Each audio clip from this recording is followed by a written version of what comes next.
Hey Bookfighters, it's Wednesday, it's Sarah, and I've just finished reading Catcher in the Rye by J.D. Salinger. Cue the intro! Yeah, that's all I've got for now. I didn't have time to go through all of us, plus I want to hear your thoughts. Do you like it? Do you hate it? I'm going to do something similar to that with black and white video, with the others in color, because I just couldn't make the covers black and white, and I needed something to have them stand out. I was just too busy to have everything in color. And we're probably going to overlap a little bit just to make it shorter. I'm hoping it will be about 10 seconds long. The music that I have right now is 12 seconds. But I'm not totally sold on that music. It was music that I made, I did that a couple months ago, and I just grabbed it and put that in. So the music's not final, it's just something to have in there. The other reason is the end shot, where it's going to say Bookfighters. If it goes the way that my head is seeing it, it will be the most epic thing ever. But I don't want to tell you too much. So all I'm going to say is double rainbow all the way across the book. Yeah, it'll be awesome. But it'll be awesome. The other thing I want to say is I'm intending to put some screen caps in of us in chats with each other. And yes, I completely stole that idea from Dan, because I was already working on this, and I was like, screenshots, that would be awesome to add. Unfortunately, the only two that I have right now is the one from the other week when we all had stuff on our heads, and then one from a really, really early chat where Dan and I were doing the heart thing. I don't think we have one of the high five, but if anyone knows of a screen cap that's floating around out there of the high five, that would be awesome, because I just really want that anyway, not just for this. But solution, we need to have some chats sometime soon where we're all there, and we need to do screen caps, and we need to have awesomeness happen. But that needs to happen anyway. So, yeah. So let me know down in the comments what you think, and I've been talking about this way too long, so I'm going to move on to the rest of the video and go on to something different. In case you're wondering why I'm now randomly half laying down, it's because I got tired of holding my computer on my lap, and this was what I had to do to stay in frame, so yay! Anyway, Catcher in the Rye is amazing. I really, really enjoyed this book. I can't remember if I said last week or not, but, this is a book that a lot of people have to read in high school, and some people either really love it, or else they read it in high school and it was forced upon them, and they complain about it. I thought it was excellent. The thing I think I liked the most about this book is the voice of Holden Caulfield.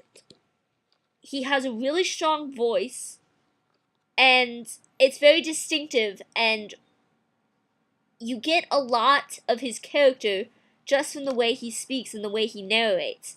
And it shows the time very well without seeming dated. It's very much, that era still. But it doesn't feel outdated. It just feels like that's just the way the world is. It still feels present. And the other thing I really liked, too, is the way he speaks. It could be very annoying, but it's not. It's just really, really well done in the way that it is then not actually annoying. So, yeah, anyway, this is a really, really good book, and I can definitely see why John Green is always talking about how really good it is, because it's really, really good. And yeah, well, I'm just an excellent reviewer. It's really, really good, and because it's really, really good. Okay, yeah, anyway. Blah.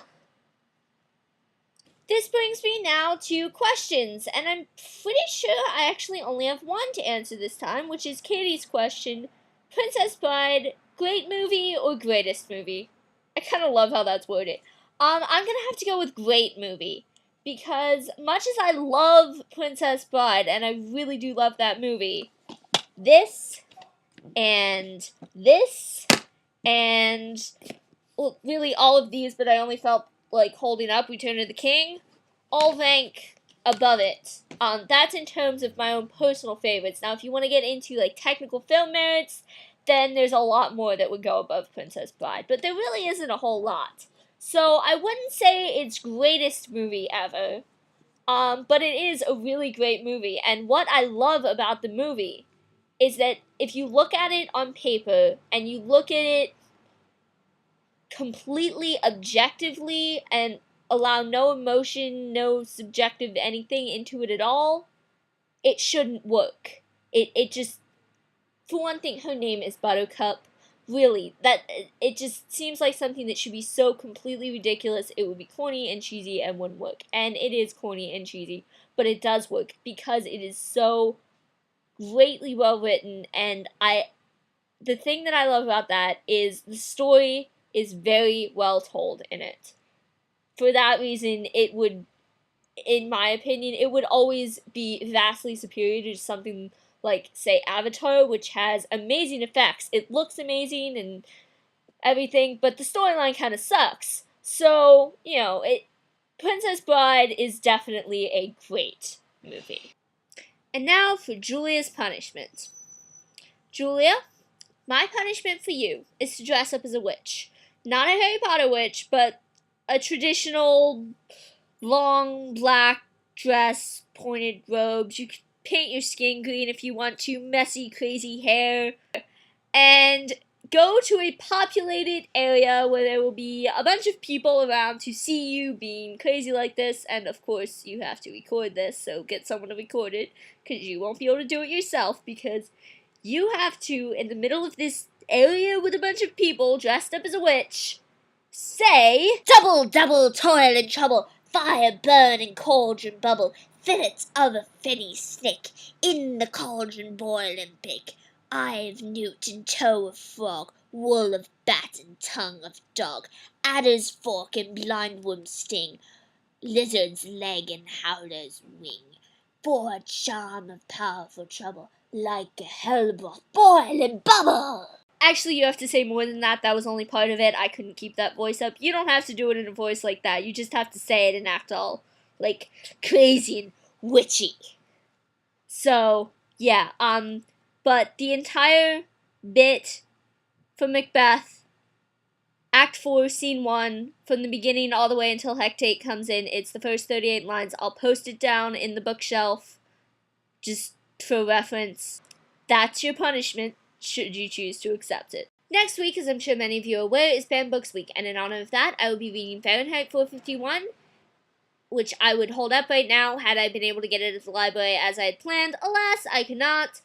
So, I have selected a backup book to read in case I am not able to find it within the next couple of days at the library. It would take way too long to get here to order it. So, I will be reading Harry Potter and Imagination by Travis Prinzi if I can't get Fahrenheit 451. So, yeah, remember to let me know in the comments what you think of the intro. I believe earlier I may have said it would be 10 seconds long. I meant to say 5 to 10, hopefully closer to the side of 5 than 10. Katie, I will see you tomorrow. This is future me popping in to say that, yay, the cloud just, yes, thank you, cloud going in front of the sun, making my lighting nice and diffused instead of blowing out my entire face. Anyway, I went to the library, both the school library, and I checked online at the main library, and I'm not going to be able to get Fahrenheit 451, so I'll try and get that next week, and for this week, I will be reading Harry Potter and Imagination by Travis Prinzi.